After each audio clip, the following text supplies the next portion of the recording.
I'm here at NorthWest Motorcycle School. I'm here to learn to ride like a cop. I've got these old Yamaha K1000s, they're old police bikes, and just going to practice a lot of slow speed riding. I'm a sport rider, so I'm not entirely sure why I'm here, but it's all about advanced rider training. It's like playing a guitar. There's lots of different guitars you can play. There's one different form of riding that will make me a better rider overall in general, so I'm going to go check it out. Just your basic figure eight, but you're on bigger bikes.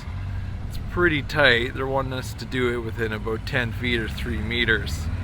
And with the way the bars are, it's really difficult on to those right turns. It's a really good exercise. And I was told to turn my head even sooner than I thought, so that's kind of interesting, and it works. I mean, it's always look where you want to go, but you really do turn your head a lot earlier than you would think. As if the figure eight wasn't hard enough, now we have 2 people in the figure eights and we're all within the same cones. Harder than it looks. Come and try it if you think it's easy. Now at this point, we're putting a lot of it all together. Left, then right, super tight, heavy bike, pretty tough. If you can do this on your bike, I mean, that's a pretty big accomplishment. A lot of balance required, a lot of head and eye. You really do turn your head a lot farther than you would think.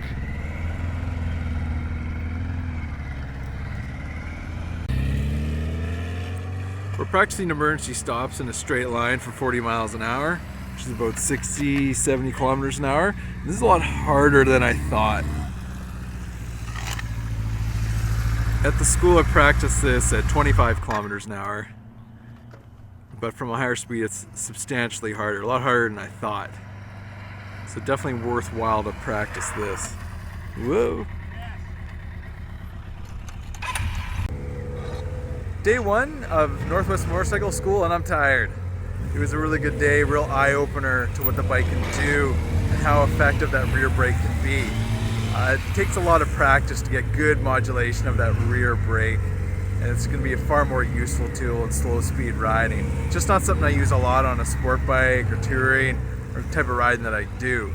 But it's nice to know that's really available to me for these slower maneuvers. Now with these slower maneuvers, you don't use them a lot with riding, but they sure come in handy. But that good stability you get is definitely going to help me at higher speeds. So I'm already getting excited about getting on my bike at home to give this a try. But at the end of the day, I'm tired. Time to head out of here and go find a good dinner and a beer somewhere. At the start of day 2, they got us into doing the high-speed slalom. So this is just pushing on the bars, no body positioning whatsoever.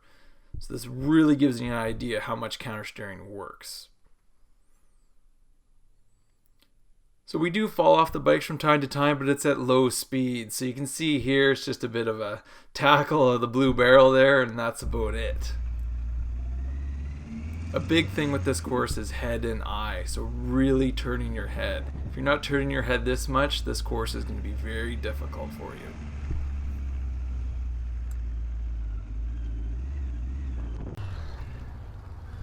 So at the end of day 2 here at NorthWest Motorcycle School, things are starting to settle in now, getting really used to that rear brake, using it a lot. Not something I'm used to at all, but I'm definitely going to see the benefits of that riding around on my own bike. But it's amazing what you can do at slow speeds, riding the rear brake, and looking where you want to go. Looking where you want to go, just like higher speeds, matters so much here. So this has been a lot of fun. The sun came out for us, and it's been a great day. Now, have I crashed? Absolutely I have. Crashed a couple times at low speeds. Other people have crashed as well, but again, it's low speeds. So it's not like people are leaving in body bags here. You just kind of get up, need a little help picking up the bike. But as far as risk of injuries, it's pretty low for it, but you still need to gear up. I mean, you can wear as minimal gear as possible. We're all adults here and they're not gonna make you wear big, heavy, cumbersome gear, but I'm wearing my full gear here because that's what I wear when I'm riding, so I want to get comfortable with it. But as the day winds down here, I'm probably gonna tap out a bit earlier, just have had a good day and don't want to push it anymore because we still got another 2 days here. And so we'll see you all tomorrow. So today it's raining, so that's going to make everything a lot more interesting, including the emergency stop in a straight line. This dramatically increases the stopping distance, so they're making us stop at a shorter speed. At higher speeds it's pretty tough. I locked up the front. That's not a good feeling, so it makes me feel that we have no chance at all in stopping on the highway when it's wet. It requires so much time and such a steady hand. You are your own worst enemy riding in the wet, and you have to stop quickly. Slow and steady. So how much are you using the rear brake in this course? A lot. If you're not using the rear brake, you're losing control of the bike. So you really have to be on it the entire time at varying degrees of pressure.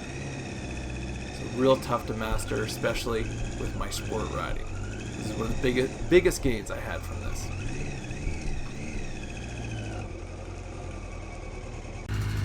One of the last things we're doing is emergency stop in a straight line, 30 miles an hour, wet conditions. They radar us to make sure we're doing 30, so they can't cheat this one. Come to a full stop, and then we have to make a hard left or right out of the way. On the nose.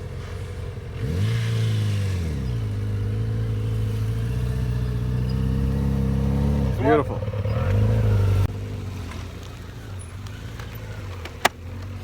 Well, it's cold, wet, and rainy out here, which means riding in the rain. It's fine. The traction's still great. It is a little dicey out there with the quicker stops. We can do everything that we need to do in the wet here. The throttle control is still very much the same, so day 3 is a wet one, and so it'll be a shorter day just because getting wet and tired. And it's day 3 as well, just getting tired from riding, but still feeling good, still fun. Tomorrow hoping for a dry day as we're doing the time trials tomorrow throughout all these cones. So that'll be fun and exciting. It's a new course for them, so we got to go prove ourselves and see how good we really are. We're at day 4 now, the last day, and today is testing day. So they test us on this whole entire course.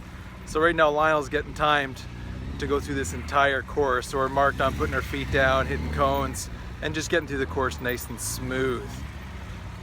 So this is where we put all of our skills under pressure and to great use here.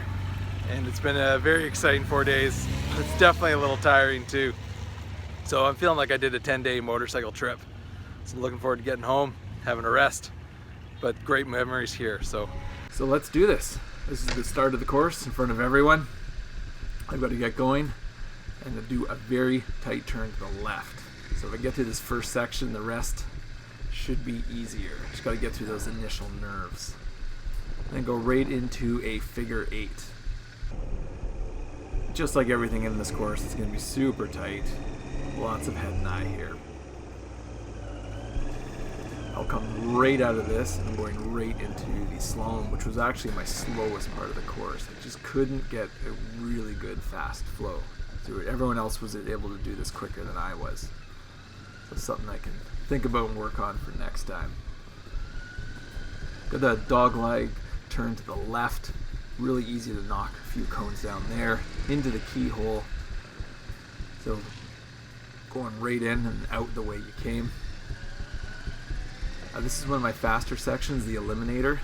So between 2 big C cans, I can move through this pretty fast, and even with the moss covering all the ground.